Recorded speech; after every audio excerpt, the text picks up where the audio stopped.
Good morning. Welcome to the Sunroom. Welcome to Scott Bedgood's Sunroom Storytime. I am Scott Bedgood here on a beautiful morning outside of Chattanooga, Tennessee.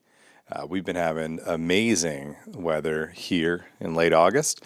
I know that's not true for everyone else, so I'm not going to bang on about it, but it's been pretty great. Sun's coming out. It's probably going to blind me here in a minute, but we're going to keep rolling. I'm going to be talking about old stories I did as a journalist with the singer, the country singer, the outlaw country singer, Paul Cauthen.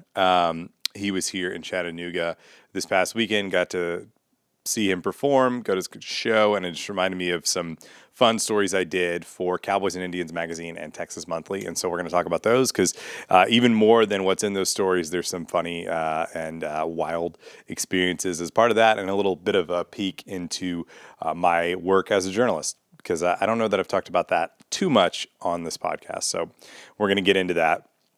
Before we do, I did not perform anywhere this weekend. Had a little bit of a break here at the end of August, but hitting the road September, a week from Saturday, I will be beginning a very busy September. I'm very excited about it. I will be in Wichita, Kansas, or outside of Wichita, Kansas, in Prairie, Kansas, at Inspired Dining, headlining a dinner theater type show there. It's going to be really good, great food and great comedy. Please get your tickets to that. The phone number to call for tickets is 620-664-0390. You can get those tickets by calling and reserving them. Got to get them in advance. I don't think they're doing tickets at the door because there's food involved, so they got to make enough food for everybody. So please do that if you are in the Wichita or Hutchinson or Pretty Prairie, Kansas area. After that, I will be actually judging a comedy competition. It's like a corporate comedy competition of people from businesses in the Cartersville, Georgia area, Big Rich Brock situation. And I will be one of the judges. So that'll be fun. Never done anything like that before. Nice to be able to try something new in the comedy world and pass judgment on people and it be okay. Because I'm always obviously passing judgment on people when I'm watching them perform, but this time I get to get paid a little bit of money to do it, so that's exciting. And then the week after that, back in Cartersville, performing at the Legion Theater with Big Rich Brock, the homie. That'll be really fun. Get your tickets to those. I'm sure those shows are always very popular. Big Rich has got a great audience, and that's his hometown, so that'll be a lot of fun. Then I will be Atlanta.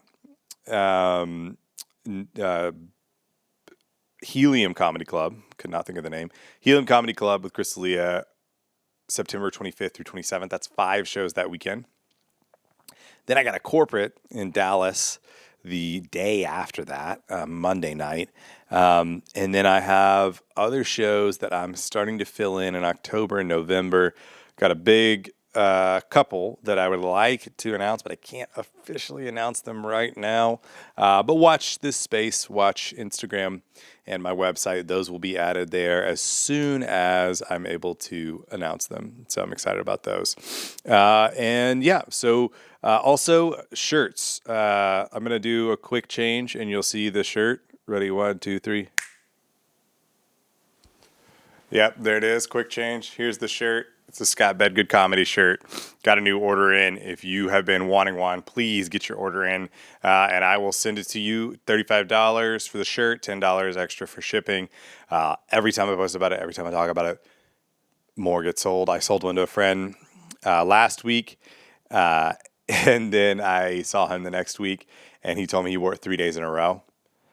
My friend Lee wore it on her birthday. And then her twin sister actually just messaged me and said that she wore it the other day and 3 different people complimented her on her shirt. So if you like compliments, or if you got a birthday coming up, or if you want to not have to think about what you're wearing for 3 days in a row because you're just going to wear this shirt, get you one. It's the hot shirt of the season. But for now, let's get into Sunroom Storytime, story number 23. And I'm going to quick change back because I don't like wearing short sleeves.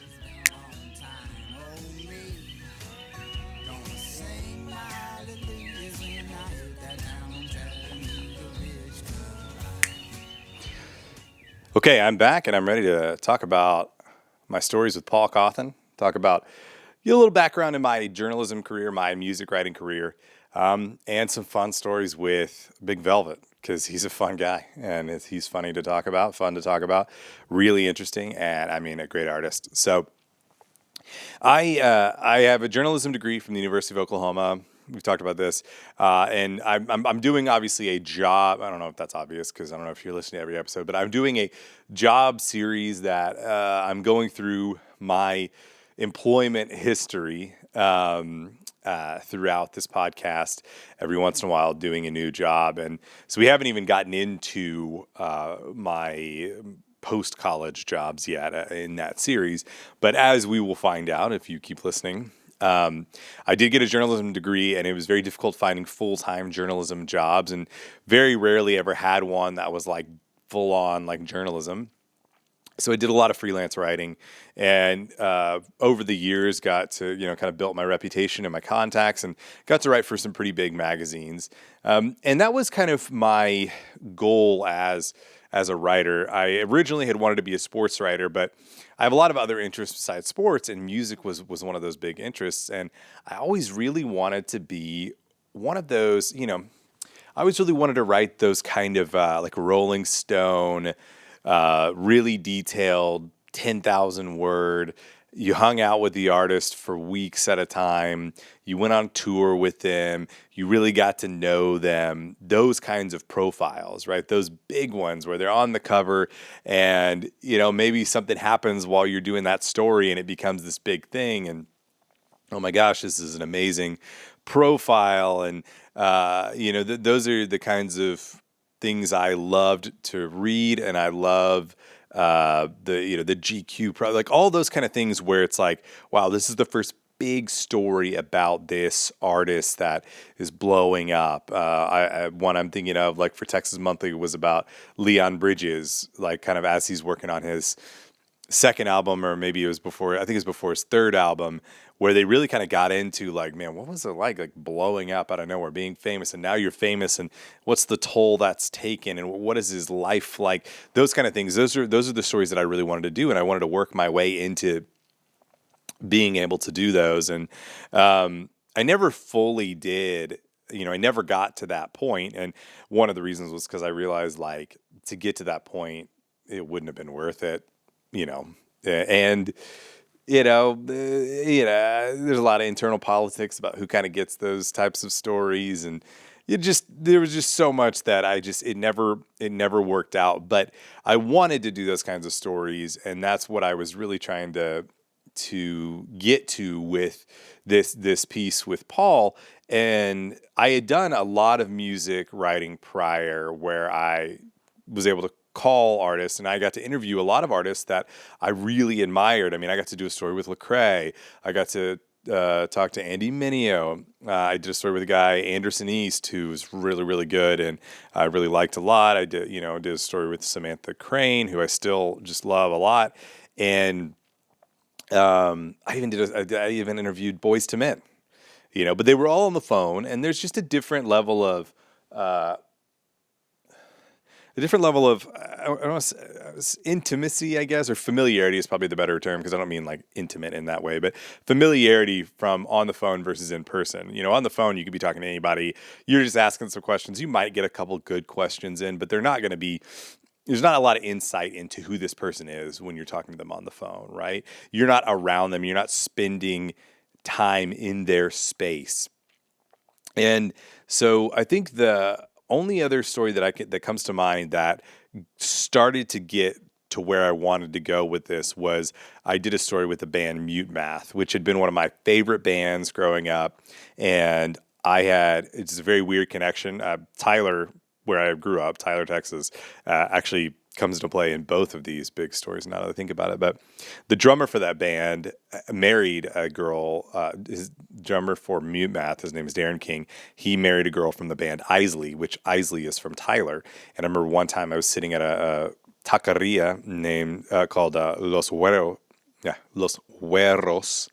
Los Hueros. And I was like, my gosh, that's Darren King from Mute Math, which, not a celebrity, but if you're a fan of the band, you know who Darren King is, because he's like kind of like the big part of the band. He's this crazy drummer. He's amazing.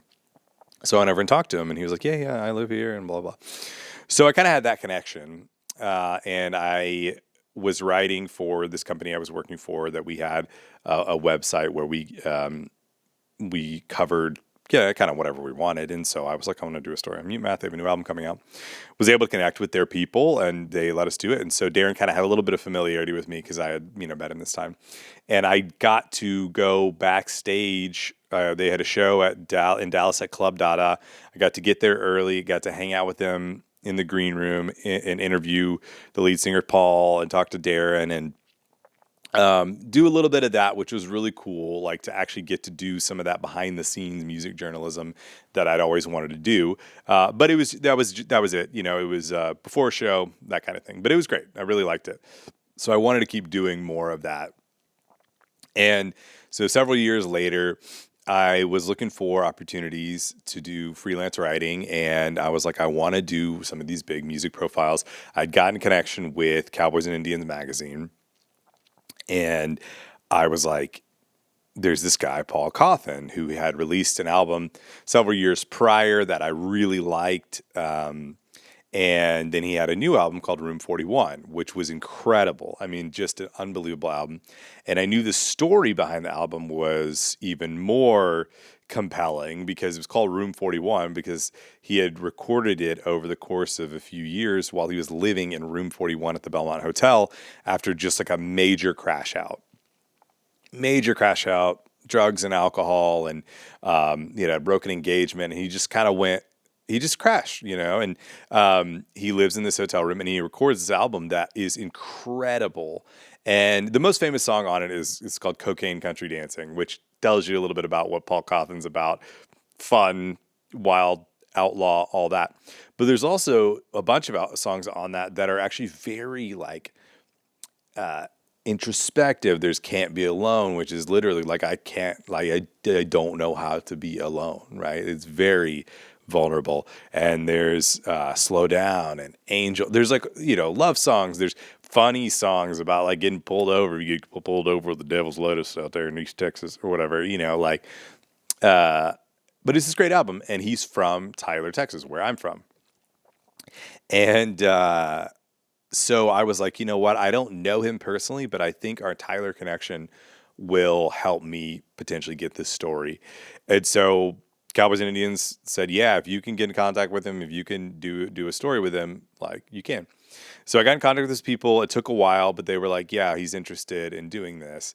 And I had really pushed, like, I don't want to do this on the phone. I don't want to do a story about Paul just like on the phone. I want to like go meet him in Tyler and make it kind of like a story of a little bit of like what we have in common. Not like make me the story, but like I think I can get a little bit more into who he is as a person because we have this familiarity. And we did know a lot of the same people, but I didn't know this at the time. And so we decided to meet at a place called the Blue Store, which is a great, basically like a service station outside of Tyler near the camp where I worked in the summer, called Pine Cove, where I attended in the summer, and not too far outside of town, not too far from like my house or anything, but also kind of close to, I think, where Paul grew up. And it's just like this local service station that has great hamburgers, great breakfast, that kind of thing. So we met there. And so we're gonna meet there, and I remember on the way there, I'm a little bit nervous. This is kind of the first time that I'm driving out to meet someone kind of in their element, right? I did the Mute Math story backstage with them, which was again a different experience, but this is even more different. And I don't know how into this Paul is going to be. I don't know him. He's got this big brash personality, like he's called Big Velvet. Like that's a different personality even than like who he is as a like individual. But Big Velvet is like the big on stage personality. But I don't know any of that. I'm like, I don't know if this guy's crazy. I don't know what's going on. And I remember on the way, he gives me a call. I get a call from a random number, and he goes, hey, is this Scott? And I go, yeah. He goes, hey, this is Paul Cauthen. He goes, what are you doing this afternoon? And I was like, I'm meeting you at the Blue Store. He goes, all right, well, I'm thinking about taking my boat out the afternoon. Do you want to come with me? You can just ride, we'll just ride around in the boat on the lake, on Lake Palestine. And I was like, yeah, that's what I want to do. You know what I mean? Like it was like I'm talking about. I want to be the type of writer that can go out with these people, spend time with like these artists, and that I want. That's what I want in being like a profile writer. And then the subject of the story is like, you want to go out on our boat in my boat, you know? It was awesome. It was like everything that I wanted. So I was like, yeah, of course. So we met at the Blue Store. We talked for a long time. Great interview. So much stuff that I couldn't put in the story. I mean, he was just openly admitting to like all this stuff, telling me his life story. I put a lot in there. I mean, the story on Cowboys and Indians Magazine website. Um, he said like he was selling a lot of drugs, doing all kinds of stuff when he was younger, and he openly, admits all that. But anyway, we went out on the boat. But I remember we're driving down these winding roads to the lake, and he drove this old shoot, I don't want to get it wrong, but I think it was an old Bronco, old Blazer, I think, old Chevy Blazer, like from the '80s. It was real nice, like tuned up, it looked nice, but it was old Blazer, I think. He's probably gonna get mad at me if I get that wrong, though. It was oh my gosh, it was a Dodge Ram Charger. It was a 1989 Dodge Ram Charger.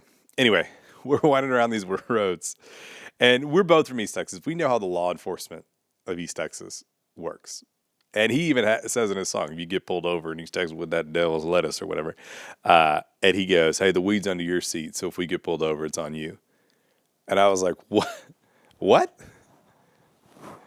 Like, I've never smoked weed in my life. And he is like, yeah, if you get pulled over, I'm going to make you take it.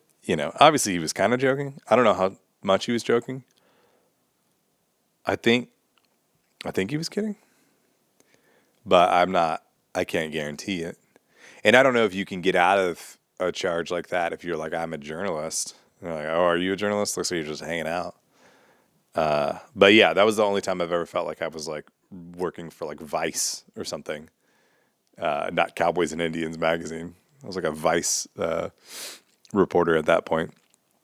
But we get on the boat, we're riding around, and it's awesome. And he really starts opening up, talking about faith. And, because I'm a Christian as well, like he was able to kind of talk about his working through his own faith and belief and what that looks like and how he had grown up in the church. And, that's where he learned to sing. And, but, his parents were divorced, and there's a lot of things that he's had to work through with that. And he, just had very much a troublemaking kid. And, it was just wild. And I remember we're in the boat, and I remember looking across we were in a little bit of a cove, whatever bay or, whatever you call it. And I guess it was a cove because I saw campers at camp at Pine Cove Christian camps where I had worked. And I was like, dude, that's my camp. And now I'm out here in this boat with this guy smoking weed, doing a story, talking about faith, talking about life. And, the lines sometimes blur in those situations as a journalist because you're like, I mean, I think we're like kind of friends. Like, I think this is like I was never trying to be like I'm writing an expose about anyone. So I never thought like I can't be friends with the people I'm doing stories about. But at the same time, if you're doing a job, like there's journalistic integrity and all that stuff. So there was the element of this is really cool, but like I gotta be doing a story.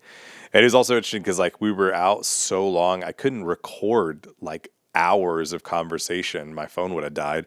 So we were I was having to just remember it. I was taking notes when I could, but I also didn't want to ruin the vibes by like taking notes on just whatever he's talking about, so it was all really interesting and really fun.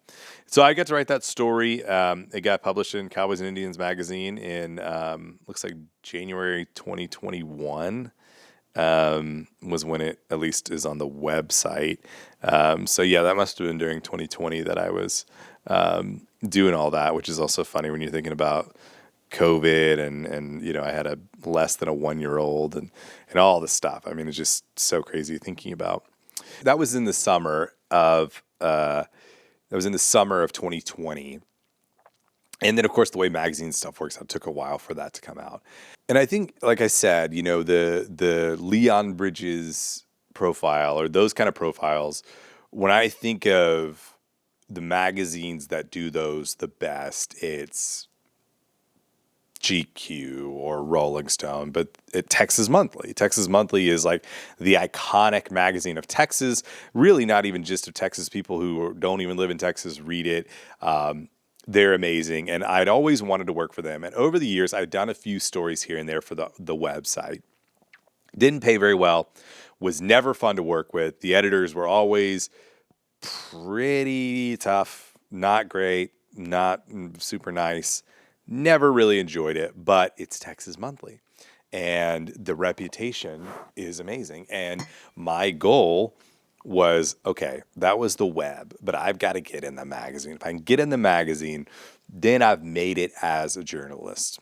And this is, man, like now that I'm talking about this, I'm like, man, I think about this with comedy too. If I could just do this, then I've made it. And then people will respect me for what I've accomplished. And then I'll get booked easier because this and that, like doing the rhyming or whatever. Like, yeah, it helps, but nothing is ever the thing. I'm talking to myself at this point, but nothing is ever the thing. Like, I think Billy Wayne Davis, the comedian, I heard him talking about this in the green room last year. He was like, there's no one credit.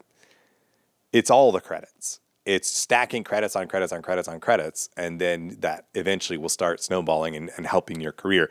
But there's no one golden ticket credit in comedy. And that's true in journalism, and that's true in probably anything in life. And I've thought about that, and shout out to Billy Wayne for saying that, because that was super helpful to remind me. There isn't just one credit, right? I did the rhyming, but that doesn't mean that I'm now got to headline the freaking rhyming, right? That doesn't mean that. I did it. That's great. Add it to the resume. Keep pushing. Keep getting more. But at the time, I was thinking that about Texas Monthly. I was like, I've got to get in the Texas Monthly magazine, and I will do whatever it takes. I don't care what it pays. I mean, I need to make the money, but I will do it for, I will make sacrifices so I can then say I've been in Texas Monthly. Writing a feature, like writing a big feature was my goal, right? And so I came up with this idea because, again, I'm from Tyler, and Tyler is in East Texas. It's a town of about 100,000. It's like the anchor city of East Texas, but East Texas is more, there's a lot of really small towns and mid-sized towns, but Tyler and Longview are the only two, and I guess Lufkin are like the three big-ish cities. But Longview and Lufkin are mid-size, and Tyler's like fairly big, and it's like the hub of East Texas. But it is not a cultural hub. Growing up there was not a lot to do. There's a lot of money with oil and medicine and other things, but there's not a lot of medicine, meaning there's hospitals that are really good. There's not a lot of culture. It's not cool, right? It's not a place that would be cool at all. But over the years, things had been changing, and there had been more live music venues coming in, and there had been more just cultural things. And it was like, wow, they're actually trying to make this into a place that young people might want to live in. And Paul, being this very successful, famous artist who moved back to Tyler, bought the house that his parents lived in, or that he grew up in, that his mom owned. He bought that house, and that's where he lives. Got married, and like he's like, I'm planting my roots here in Tyler. That was a big moment to say, like, whoa, like this guy that's like, Paul is headlining the Ryman Auditorium in a couple of weeks. Like if you're unfamiliar with who Paul Cauthen is, you're like, I don't know how famous this guy is. Headlining the Ryman here in a couple of weeks. That's big. You don't do that if you're a nobody, right? And so for him to move back to Tyler felt like a significant moment and an anchor for a story about this kind of cultural change happening in Tyler.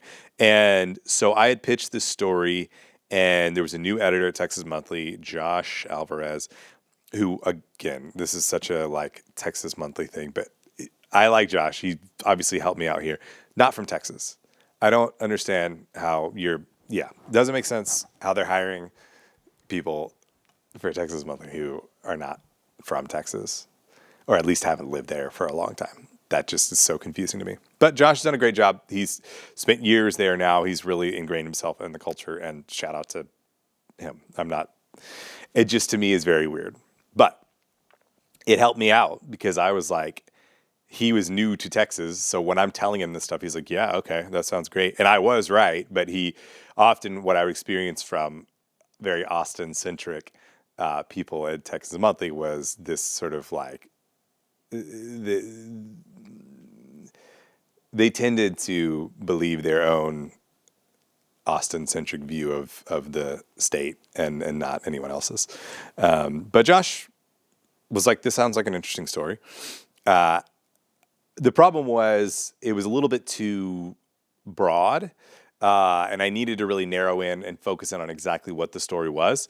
And I had a lot of trouble doing that, to be fair, with the story. But Paul was the anchor, and Paul was willing to do this story with me. He liked me and wanted to do it again. And he was playing a show at Stanley's Famous Barbecue, which is my spot, my favorite spot in the world, the best barbecue in the world. And I don't care what anyone says, it is the best, and it wins all kinds of awards. It doesn't win the big major awards, but it also isn't one of those places where you have to get there at 9 a.m. or they're going to sell out, or it doesn't cost you $100 for a lunch of barbecue. Like, it's an affordable, high quality barbecue place. But the owner, Nick Pensis, big music guy, and he's really converted this very old building into a great little concert venue, which again was something that Tyler didn't have much of prior to this. So the story was about Paul, but it was also about Stanley's. It was also about a place called Rick's. Like, it was just about all of these places in Tyler that were trying to bring this sort of musical revolution, this cultural revolution to the city. And so I got to go hang out with Paul again. This time I got to go to his house, hang out on the porch, meet his wife. She came out. We talked for a long time. And then I talked to Nick Stanley's. I talked to Rick. I talked to several other people that didn't even make the story.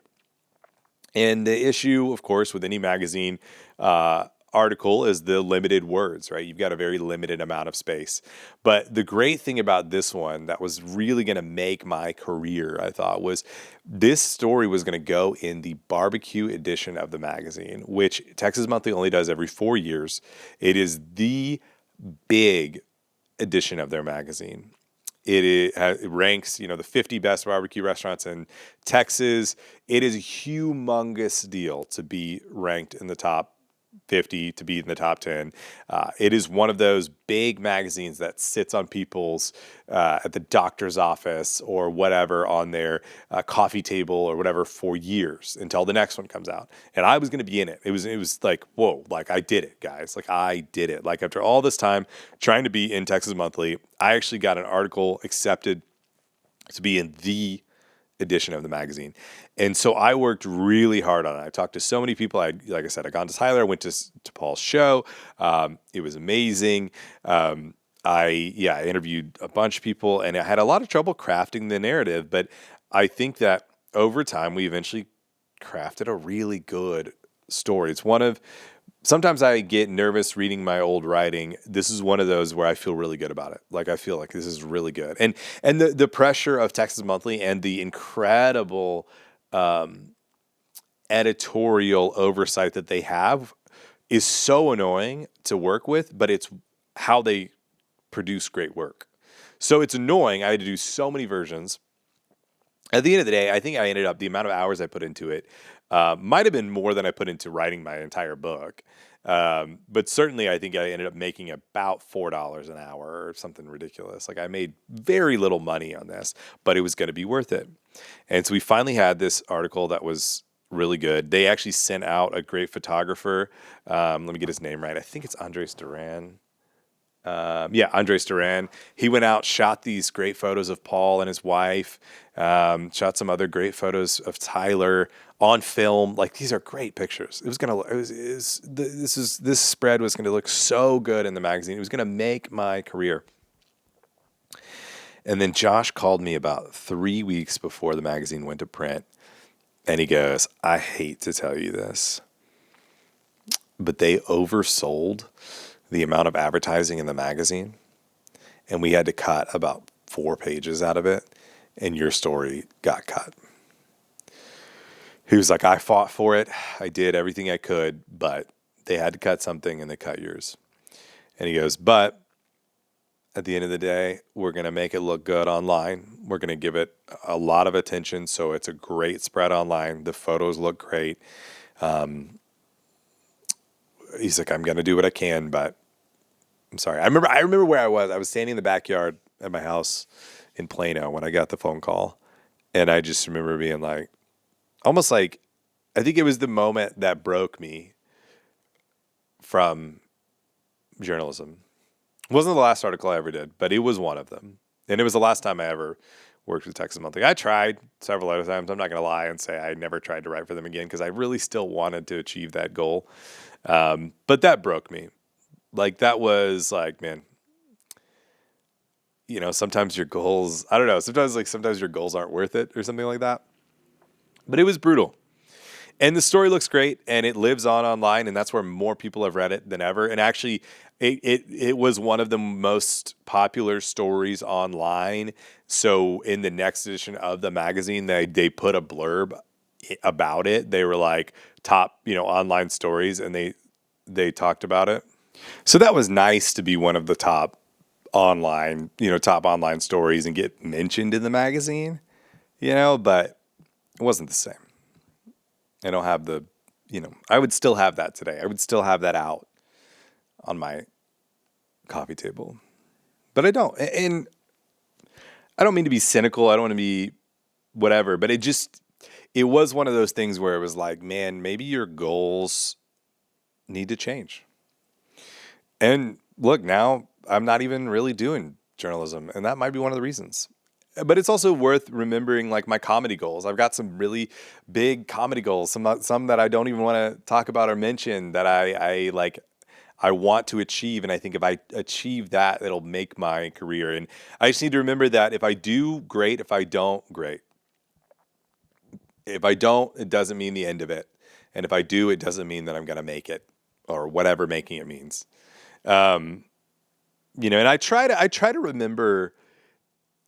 I try to remember advice from people who are at a much higher level, and I talk about the time I spent with Nate Bargatze in the Zany's green room last December, and the advice that he gave me and some of the other comics. Like, some of that was really good, and I'm very serious about, like, I try to listen to that. I try to keep that in mind, and on the other end of the spectrum, as far as like clean, dirty, whatever comics.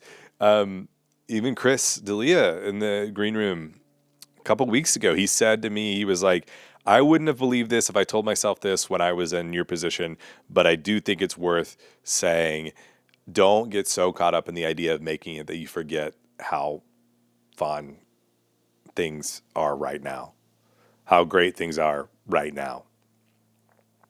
Like, just that doesn't mean stop having ambitions. That doesn't mean stop working for something, but just don't lose sight of the fun of what you're doing, in comedy, getting to tell jokes, getting to, like, go travel the country, telling jokes to people. Like, I haven't lost that perspective yet, but I can see how it would be easy to do that.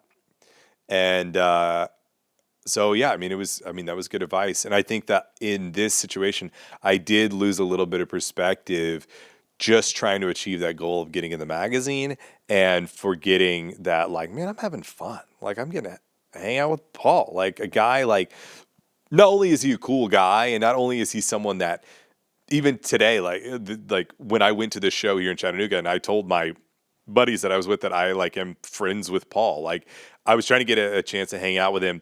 It didn't work out. But he texted me and was like, let's try to hang out like over the holidays or something like that. Next time we're both in Tyler. But they were like, whoa, how do you like know him? Like the guy up here, like that everyone's going crazy. Like this is an unbelievable performer. I mean, by the way, the concert was incredible. And my friends thought that was so cool that like I know Paul Cauthen or whatever. And like beyond that, just the like, hey, like I'm getting paid to go like tell stories and like go tell stories from my hometown and not just like Paul, which is cool, and like getting to know him and like realizing like he's actually a very cool person and a person that would be, that's cool to be friends with. But getting to talk about like the barbecue place that I went to like once a week in high school that I go back to every time I go home, like that. Getting to tell the state and the country about these things, I think I maybe lost a little bit of sight of that because I was just trying to achieve that big goal that I thought would change my life, and then it didn't. And so I still got to do all that, but it became a negative in my mind, and it was pretty embarrassing to have to text or call Paul or whatever and tell him what happened. And he was cool about it. He was like, "Man, that sucks. Nothing you can do. That's just, that's life. But, I appreciate the story." But some of the other people that I like had to kind of use their time for the story weren't super happy with the result because of that. And just, they thought maybe it was something different, and it wasn't all I had wanted it to be. And,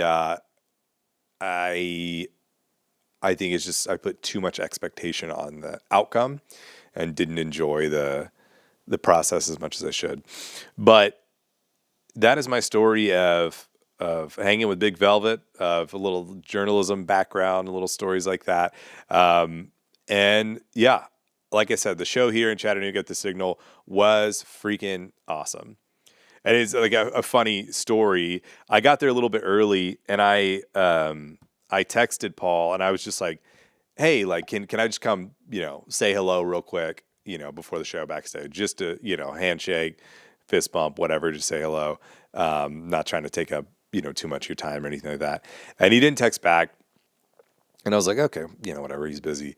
And the opener, Ben Chapman, was freaking awesome, by the way. He's from around here in Lafayette, Georgia. But his band was incredible. Very, very popular band. But man, they're good. And they were like in their second to last song. And then Paul texts me, he goes, just woke up from a long winter's nap. He goes, but we'll try to connect after the show. And we thought that was the funniest thing ever. Like, this is a loud rocking band. Ben Chapman's got a very like Allman Brothers feel to the band. They're like rocking out. And Paul's backstage, and I know that backstage. I've performed at the Signal. It's not a huge backstage, and I get maybe he was on the tour bus or whatever, but just so funny that he was taking a nap, and then like within 10 minutes was out there just ripping the stage up, having a great time. So funny. But shout out to Paul, Big Velvet. Thanks for, the cool stuff you've done for my career, and the fun stories. And let's get together soon. But this has been Sunroom Storytime, story number 23.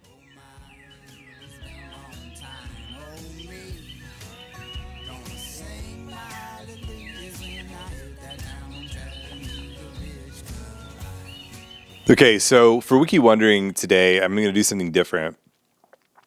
I am doing a show in Pretty Prairie, Kansas. And Pretty Prairie, Kansas has a claim to fame that they're very proud of, and they've got a big sign of it, and it is that they are the largest night rodeo in Kansas. And shout out to Pretty Prairie. That's a really cool thing, right? At the end of the day, though, it's a little specific, right? It's not the largest rodeo in Kansas, and Kansas is not the largest state, and they don't have the largest amount of rodeos. I'm sure they have more than, Maryland, but to be the largest rodeo in Kansas, that'd be a good claim to fame. To be the largest night rodeo in the Midwest or in the country would be a great thing. But to be the largest night rodeo in Kansas is a little specific. but that is their claim to fame. And so I wanted to explore a few other ones that I thought were funny of obscure claims to fame for your town. And then I also want to hear what are some of these that you know of. What is your town's funny claim to fame? So I'm from Tyler, Texas, the Rose Capital, which they sort of earned that, so they can be the Rose Capital because they used to export sell the most roses or whatever. Kind of a marketing ploy, but that's like a cool-ish one. But we have some other ones. We have Scottsboro, Alabama, is the lost luggage capital of the world because when airlines can't track down the owner of a lost piece of luggage, it's shipped to the unclaimed baggage center in this northeastern Alabama town, and then they auction off the luggage. So if you lose your luggage and you never find it and they can't find you, it goes to Scottsboro, Alabama, and then gets auctioned off. Sometimes someone found a 5.8 carat solitaire diamond ring, and somebody, another time, Egyptian artifacts. So that one's actually kind of cool. I don't know if it's on like a sign outside the town, but that one's kind of cool. Riverside, Iowa. This one's dumb. Riverside, Iowa has a sign claiming that they will be the future birthplace. You hear that? Future birthplace of Starfleet Captain James T. Kirk from the original Star Trek series. Because he was born, quote unquote, somewhere in Iowa in the series, which is set in the future. So Riverside, Iowa said, hey, on March 22nd, 2228, that's when James T. Kirk will be born here. So they have a sign as the future birthplace of James T. Kirk. And then Haleyville, Alabama is the town where 911 began. So they were the first town where the emergency phone number 911 was used, and they really, get into it.